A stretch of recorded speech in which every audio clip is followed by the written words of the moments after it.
Welcome to the Growth Boss Podcast, where we seek out the secrets to high-performing campaigns from some of the smartest marketers in the world. I'm your host, Jared Smith. Today I have Dustin Hillis with me, and he's going to teach us how to 10x your business in less than 2 years. Dustin is an entrepreneur and business leader who's helped grow companies in tech, healthcare, defense, and coaching. He's the president and chief strategy officer at Safe Space Global, co-founder of a $100 million coaching firm, and former CEO of the Southwestern family of companies. Outside of business, he's an author, former athlete, and family man. Dustin, thanks so much for being here today. Thanks for having me. I'm excited to be here. Awesome. So if you were to coach me, and I'm looking to 10x my company in less than 2 years, where would you begin? Well, look at your current trajectory, because depending on your revenue, 10x might be too little. So if you were doing just 100,000, 10x might not be your potential. So I would actually start with macroeconomic trends, and I would look at the market. I would look at the capacity of the market. I would look at the potential of the market. And that's why I'm excited to be in the AI business and in the military drone tracking and training business, where those are more 100x, 1,000x type of businesses. So just 10xing might be selling yourself short. And goal setting is an interesting thing. Sometimes you can set a goal and the goal becomes the limit. And you achieve the goal and you did it, and you look back and you go, shoot, I should have tried to go for more.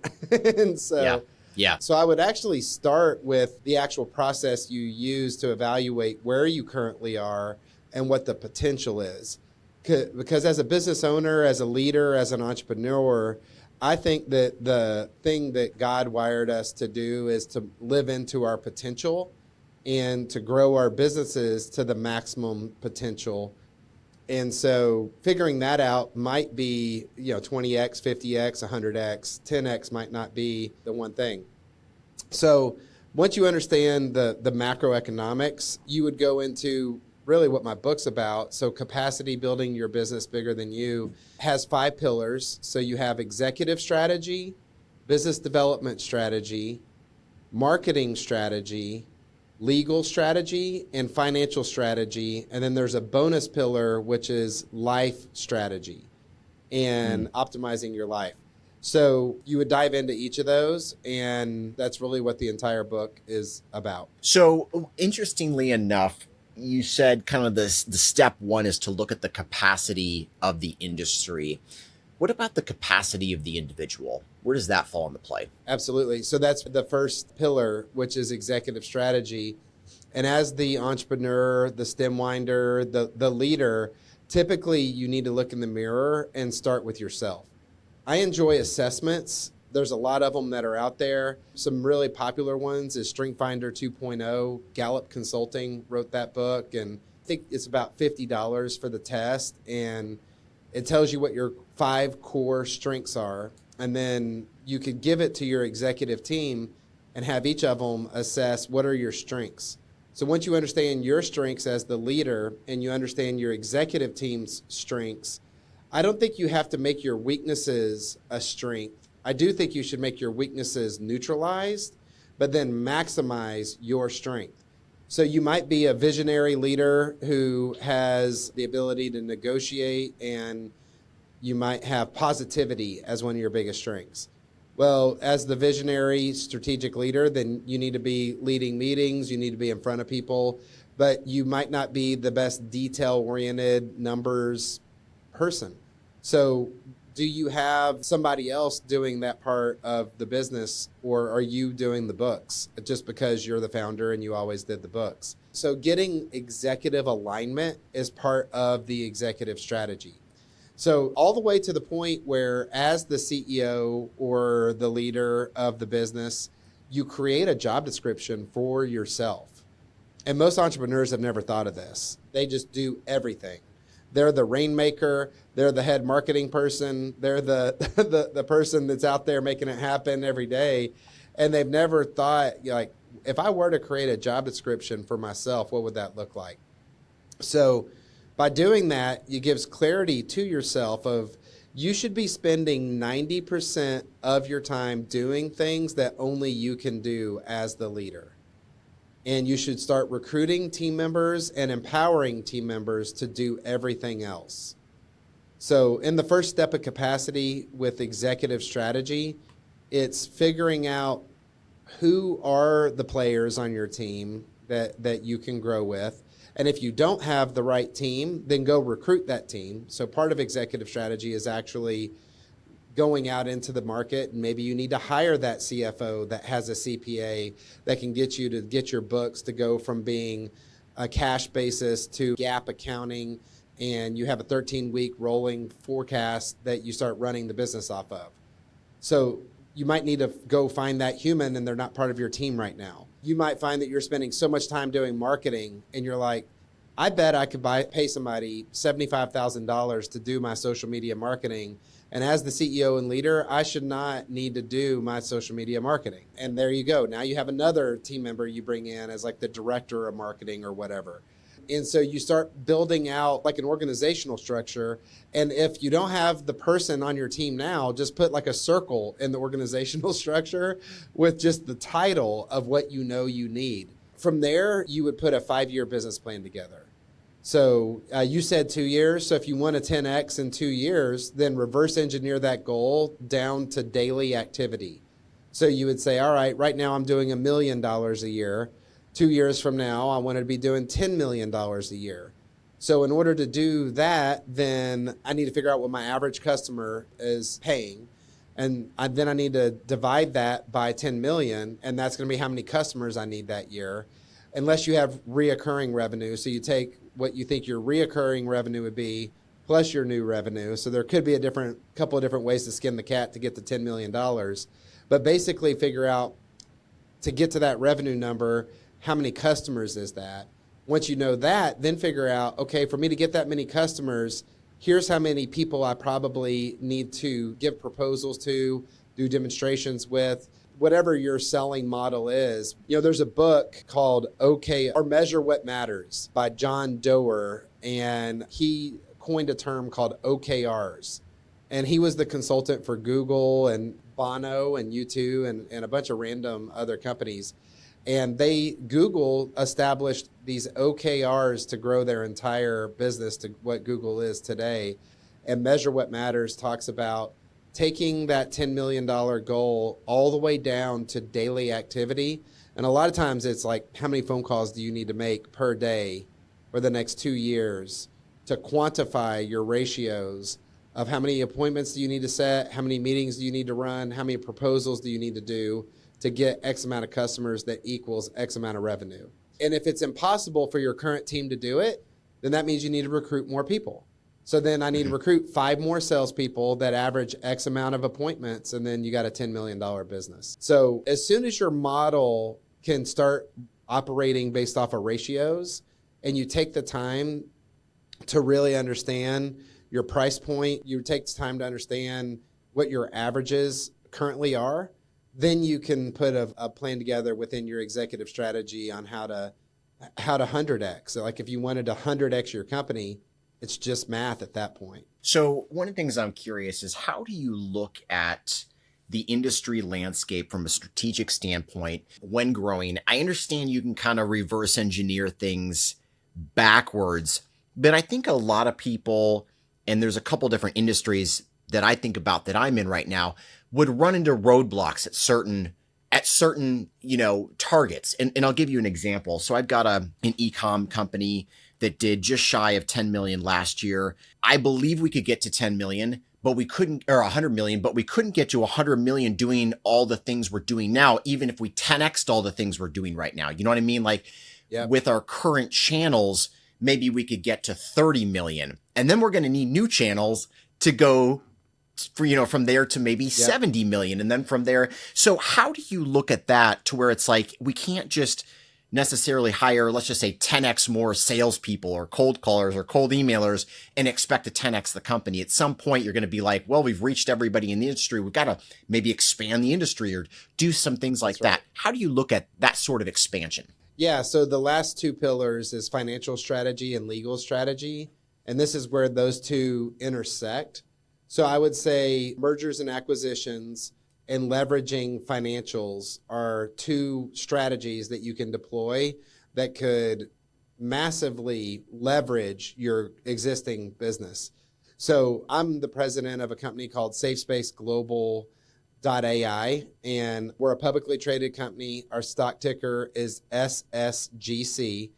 And one way that we have put infinite scaling model together is having a publicly traded company where not only can you raise money, we did a friends and family round. We raised $10 million in the friends and family round in my first 6 months of working with this company.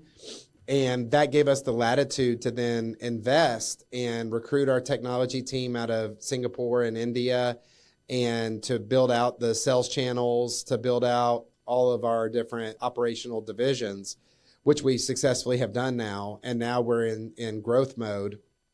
And now the open market is able to just invest, and our market cap has gone from, I believe it was at 7 million when I first started with the company, and now we're hovering around 100 million, and that was in less than a year. And so, Amazing. So we did a reverse triangle merger, as what Scott Boroff, our CEO, did back 6 years ago. And that's how we set up that publicly traded company. Prior to that, I was CEO at a private company I was at that company for 20 years, CEO for 4 years. And what we would do is, at one point we had a business and we were looking at the competition and decided to start acquiring the competitors. So that the company went out and purchased 8 of the competitors in the market and rolled them in to make it where by far we were the largest person in that company in that space. There's a lot of companies that's the strategy. We will deploy that strategy at the AI company. So NVIDIA has set the precedent for that in our space with AI and chip manufacturing. And it's accretive purchasing. So you might have seen the recent news that the CEO of NVIDIA announced that they're doing $100 billion investment into OpenAI. And the day that they made the announcement and they made the announcement that they were doing that investment, guess how much the value of NVIDIA stock went up by? I think it went up like 3 or 4%. I don't remember what that equated to, but it was substantial. It was $100 billion. Yeah, that's amazing. Just the announcement of them making the investment paid for the entire investment. Isn't that incredible? And I, if I'm not mistaken, they did the same thing the week before with Intel, the same type of thing, right? They've been doing it. This is like their play, right? This is how NVIDIA has become one of the most valuable companies in the world. We're going to do exactly the same thing. So it's called accretive purchasing. And you can structure your company in such a way where if you do start having excess capital, so this would be your financial strategy. So this is all in the financial strategy bucket. You can leverage your assets, leverage your cash, and triple your equity by strategically acquiring products or companies or competitors or vendors that already are bolted onto your business model. And once you bring them in-house, the market perceives the inherent value of that at a higher multiple most of the time than what the competitor by itself is able to acquire. So let's say that, if they sell their company on an individual market basis for a 3 multiple, but you're in a 10 multiple business, well, you can even pay them a little bit above market, and overnight you've tripled the value of their company. So isn't that amazing? It's just amazing how public markets work. And this has been an adventure for me learning how to do that. Also getting into, you could do it on the private side as well. You could just raise money and go into acquisition mode as well. Now, one thing I would warn for the people that are out there that are thinking about getting into this ocean is the reason it's M and A is that the M comes first, which is the merger matters, I think, more than the acquisition. I think the acquisition's the fun part. That's the numbers, the sexy, looking at the spreadsheet, saying, look at how much money we're going to make. The work where the rubber meets the road is the merger. So you're talking different cultures merging together, different technology merging together, different leaders. Like there's probably an overlap of certain positions that you have to either combine or cull out. May the best man win in some scenarios for certain positions. And that's the stuff that people don't want to really get their hands dirty and really do the work to make the acquisition truly accretive and truly a plus in the value column. So that's where, as the entrepreneur, as the leader who might be going into mergers and acquisitions, you need to get your mind right that this is not a financial maneuver. This is a very hard, probably 2, 3, 5 year, you being in every meeting and setting the tone, merging the the hardest is actually merging cultures. When you have two strong cultures that you're trying to merge, it's like taking two families and putting them together, and the kids are already 20 years old.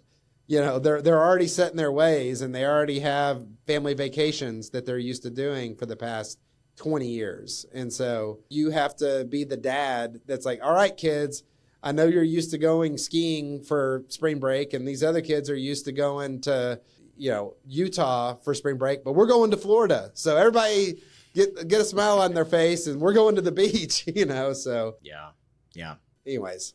Yeah. So that's probably. Yeah. I'd like to stay on that topic for a minute. What are some of the most important things that you've done in your career to ensure that the culture remains strong at both companies in these mergers? Leading by example. Nothing can replace TIME. That's how team members know you love them. They spell love TIME. And you got to show up. You got to be there. You got to be there for the hardest parts. Like, you got to be there. Like, sales training is a great example. I've seen tons of CEOs that they don't think they almost put the training of the business development reps on the back burner, and they relegate it to the vice president of sales.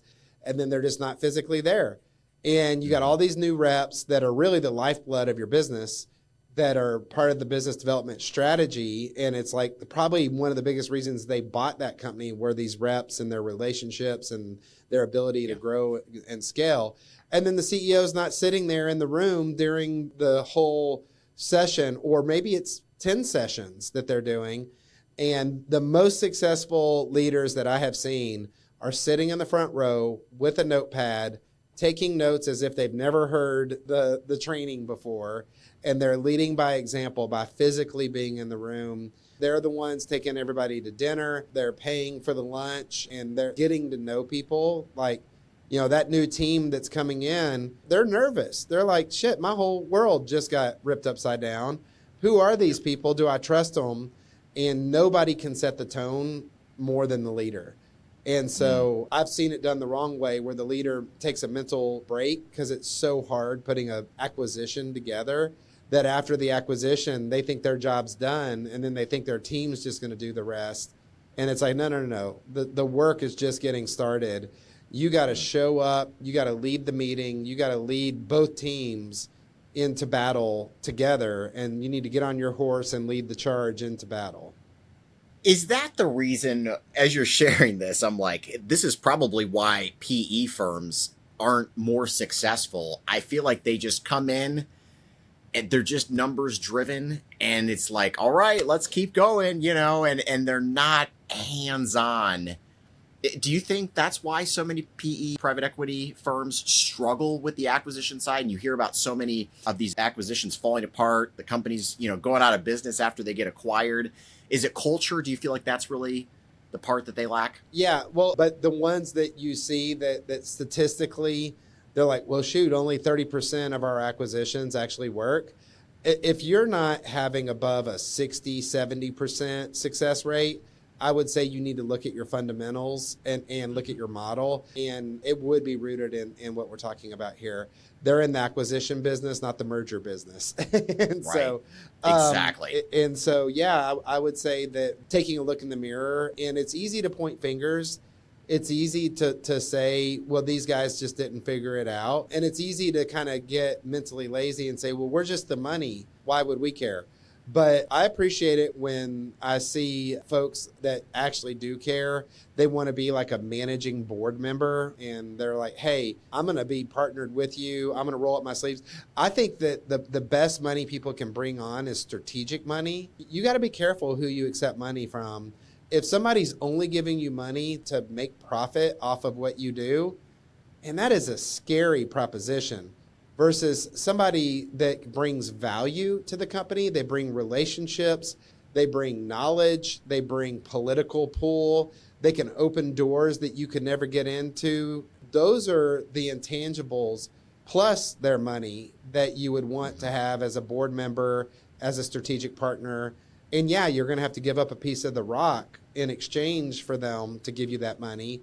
But whether it's a PE firm or a VC firm or an angel, whoever, friends and family, I don't care who the money is, really take a look. And it's a two-way streak. I think people get desperate, especially younger entrepreneurs where it's their first rodeo and they just begging somebody to give them $1 million.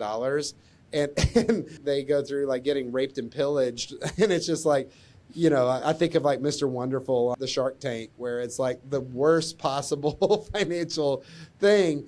And they're so desperate, they say yes. And, it might work out every once in a while where even though you just gave away your business, you didn't have the street cred yet to not get taken advantage of. However, for the seasoned guys that are out there and they do know who's who in the zoo and this is like maybe their second, third business they've started and they want to hit it big and they are going for that first $10 million business or that first $100 million business. It is interesting how there's increments where if you've never built $1 million business, man, that just seems so monumental. And then after you've done it, you could probably do it 100 times again. It's like, now I know how to build $1 million business. And then 10 million is the same thing, like hard work, a small group of people. You can just will yourself to $10 million. And you're like, okay, now I could probably do that 5 or 6 times and have 10 million. But to get to 100 million from 10, it's a different set of rules. It's a different set of structure. It's a different set of finances. Very rarely does hard work just get you to 100 million. It usually involves strategy and structure to do it. In my adventure I'm on now, so I've already been there at the $100 million mark. And now my current goal is to hit the $1 billion mark. And it's a completely different ballgame. I'm dealing in a publicly traded market. We're doing all kinds of different things that I never did when running a $100 million private company. And I'm sure once we hit $1 billion, I'm going to say the same thing to get to $1 trillion. I don't know. But for right now, it's just like it's hard. And this is what's crazy for me to think about going from 100 million to $1 billion seems like that is the goal. But then to say $1 trillion is just like, oh my gosh. But what's going to be interesting is once I do hit $1 billion, probably going to have so much more confidence and I'm not going to laugh after saying our next stop is $1 trillion, because there are companies doing it and there are people out there saying that's what we're going to do.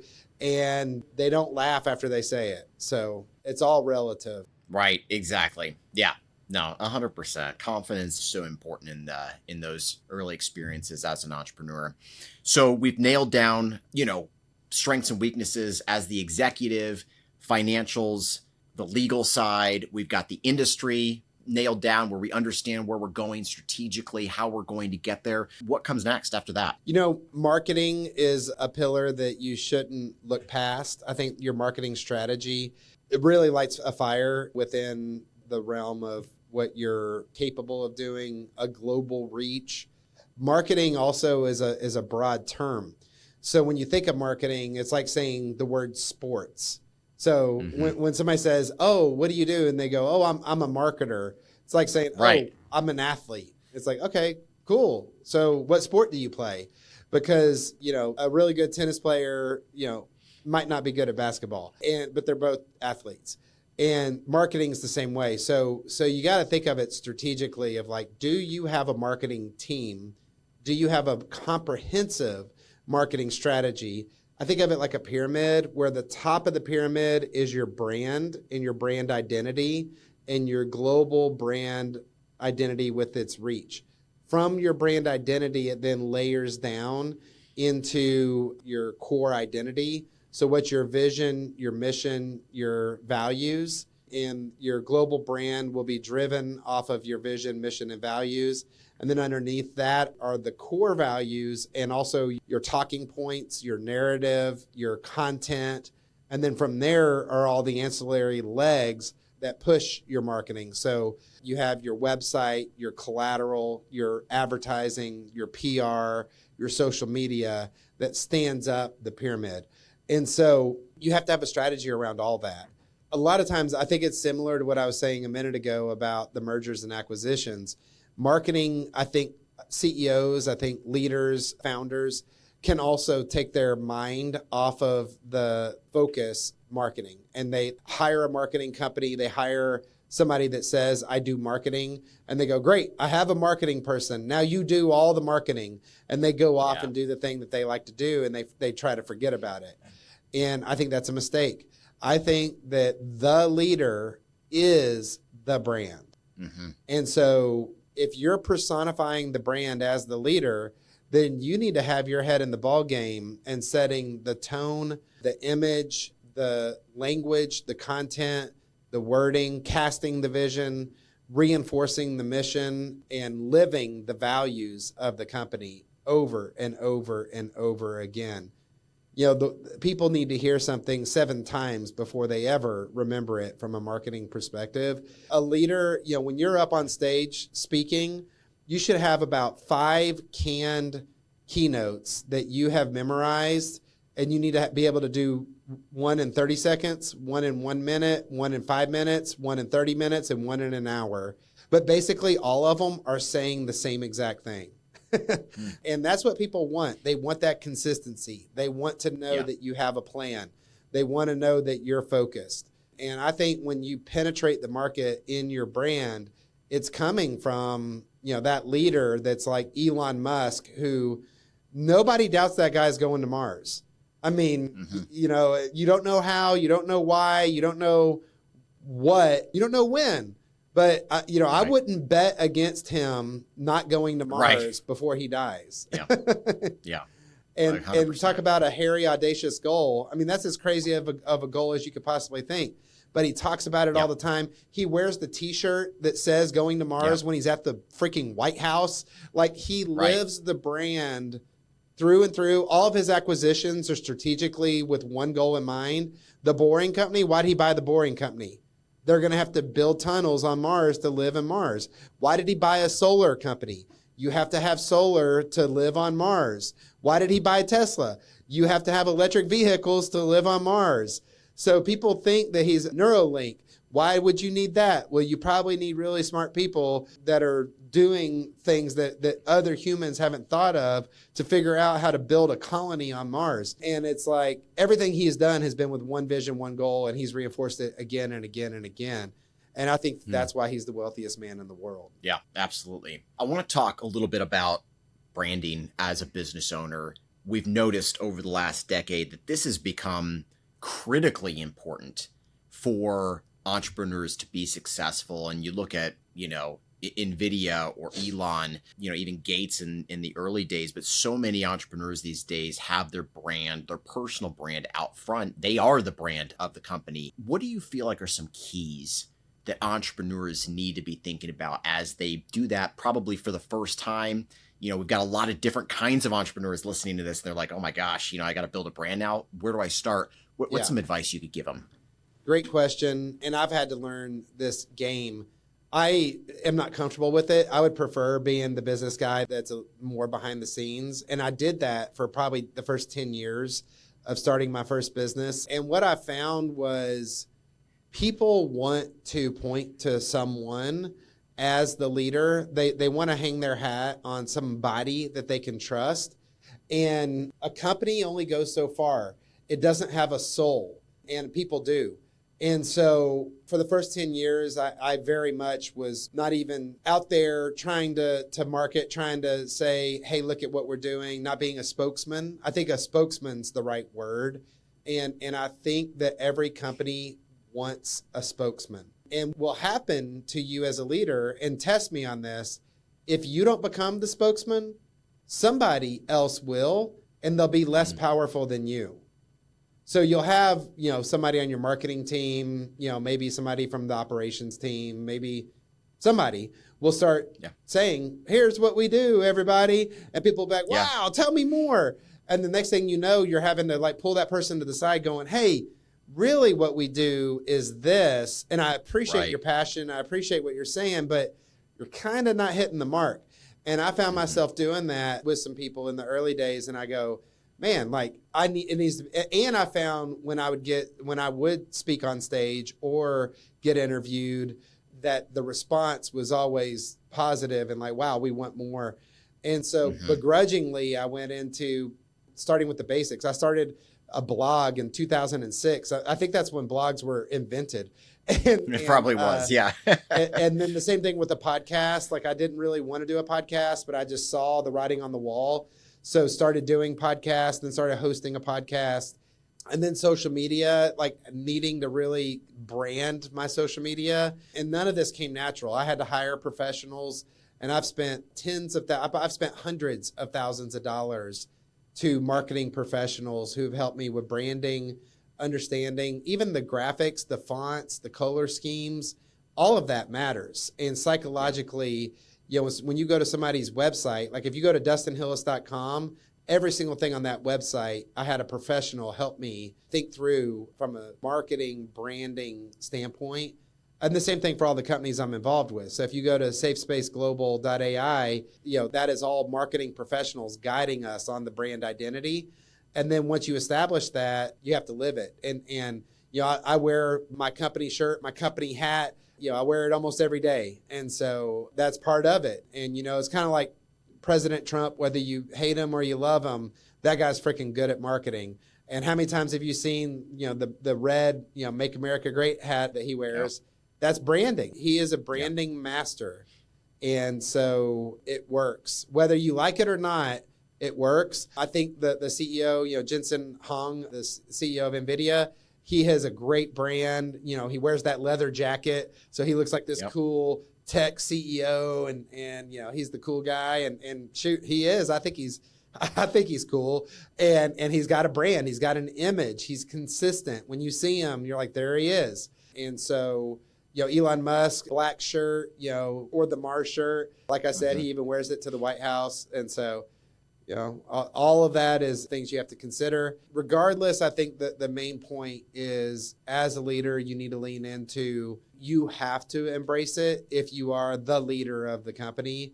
Even Warren Buffett. Think of somebody as old school as Warren Buffett. That dude has a brand. And I guarantee you he doesn't like it, but somebody sat him down and had a conversation very similar to what we're having right here and said, hey, Warren, I know you want to be in the back. I know you're humble. I know all that.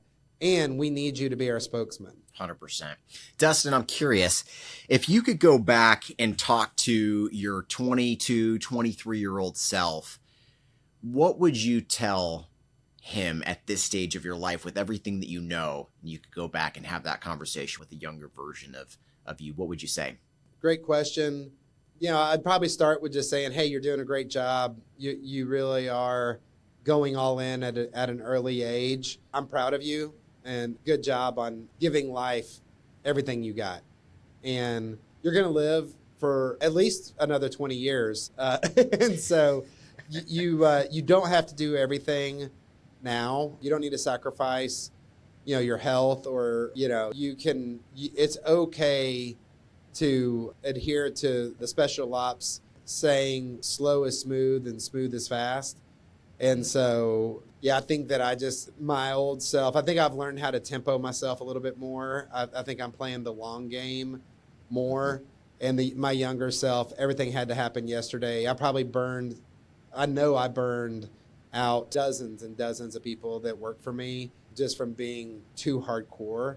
So I'd probably be like, hey, keep the fire in your belly, but like, you don't have to be as hardcore as you think you do to be successful. Like, play the long game a little bit more and be a little more savvy. I think I was, you know, as a young entrepreneur, I just trusted. A mistake I made is I thought everybody would make decisions and treat people the way I would treat them.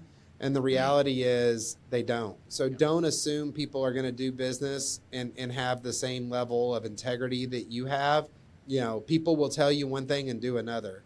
And that was a really hard lesson for me to learn. You know, contracts matter. Negotiations matter.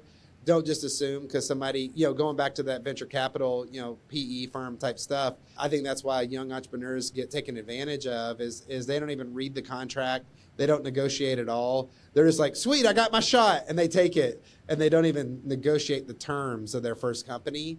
And I think that if you're a stem winder, you have a great idea, you're going to work hard and you're going to put your blood, sweat, and tears into something, you need to negotiate. No matter how much money somebody's giving you, you know, have a seasoned lawyer, have somebody that cares about you, read that contract and negotiate on your behalf. And even if you're nervous, bring them to the meeting and have them help you set up that structure for your first company or your first 2 or 3 companies. It's good. So good. I want to dive a little bit for our last couple minutes here into life strategy, which you said is the bonus kind of a component of your book.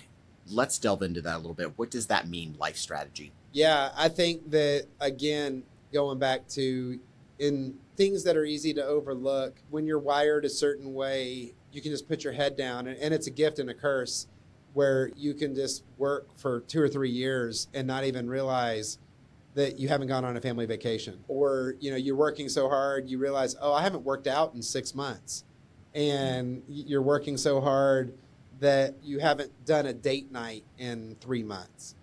And you look back and the person you're neglecting the most is yourself. And then a byproduct of that is your family, your friends, and your health. And it should be flipped. So it starts with actually understanding and taking the time to think, what are your priorities? And, I think most leaders have their priorities messed up. They're wrong. And I know I have had times in my life where I didn't have my priorities straight. And I thank God that I didn't die in the process or get divorced in the process, although I've came close to both. And I would say that first, really sitting down with a piece of paper and taking, I'd say at least 2 days, where either you're in the woods or you're off, on your own somewhere, meditating, maybe an event where that's the point of the event is to get clarity on this and go, what are my priorities in my life? And Zig Ziglar said it the best, show me your checkbook and show me your schedule, and I'll show you your priorities. Because what you spend money on and what you spend time on, that is your number one priority in your life. And, there's been times in my life where if I would have looked at how much money I was spending on different things and where my schedule, how much time I was spending on certain things, I'd tell you, my priorities were probably out of whack. And so changing that and going, all right, I'm investing time and money on my family and God and my health. And those are the top 3, God, family, health, and then work, and then friends, and then fun. And getting that right, I think, is the beginning of life strategy.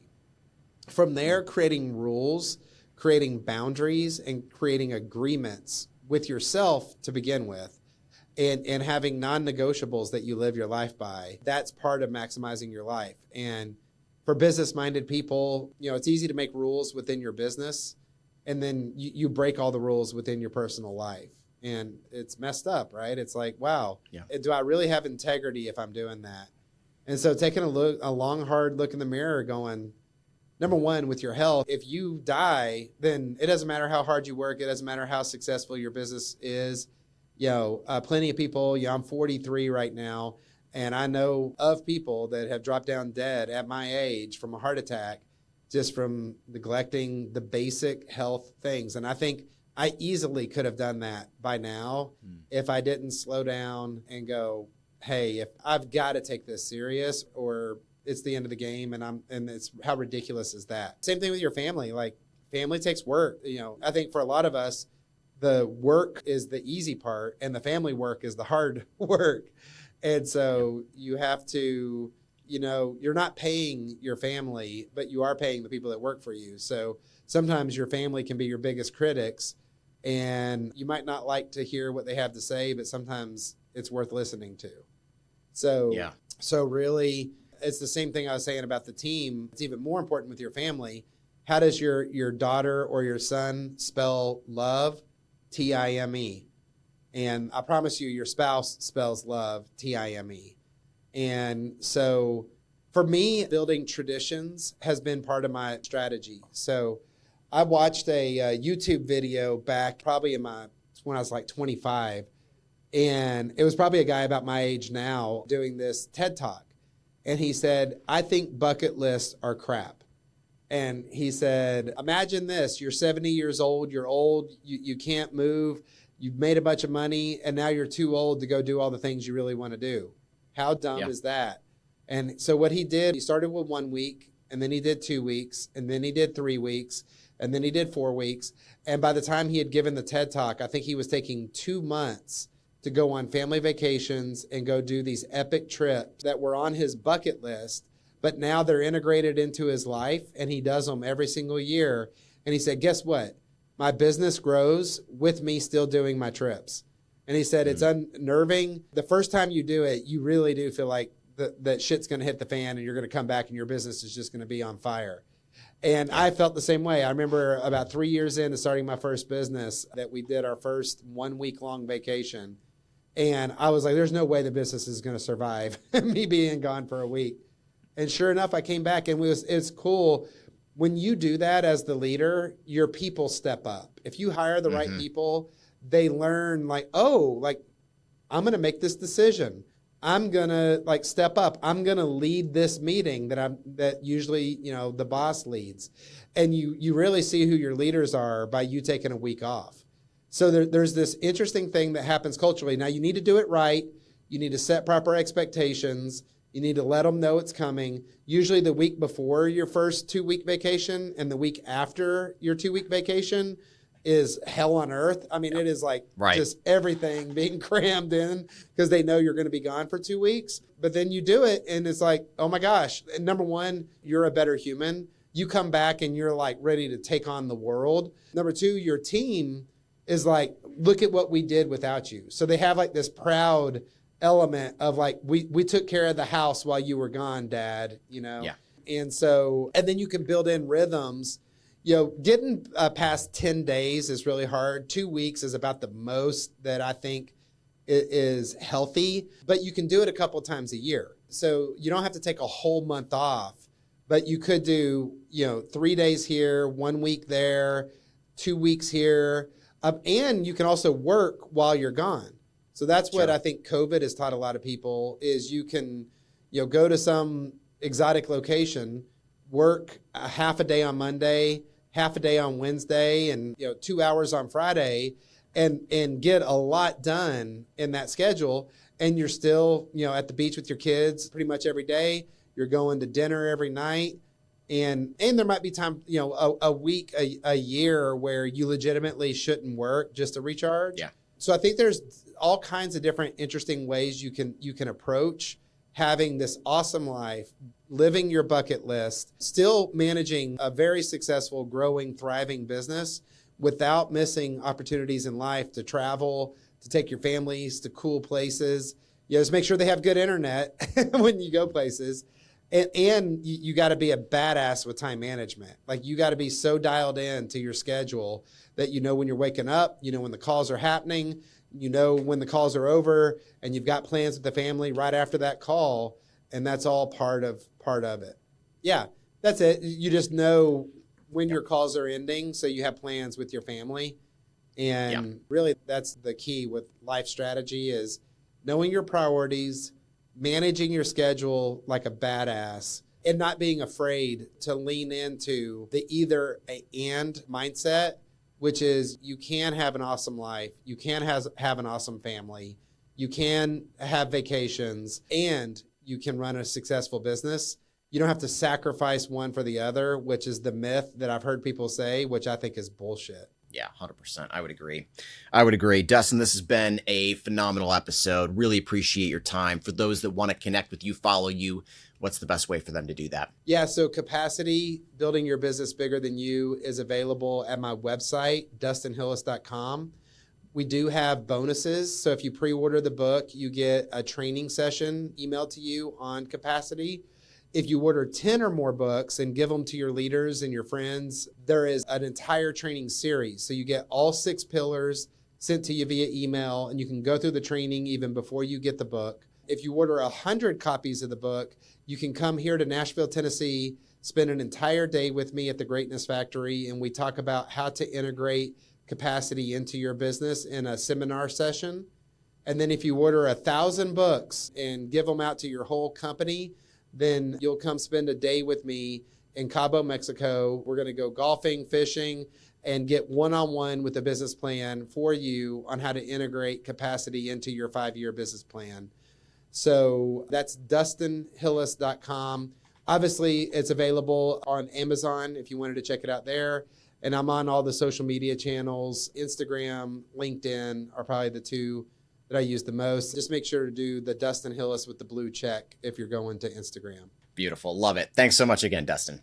Yeah, thanks for having me. I appreciate it. This was fun.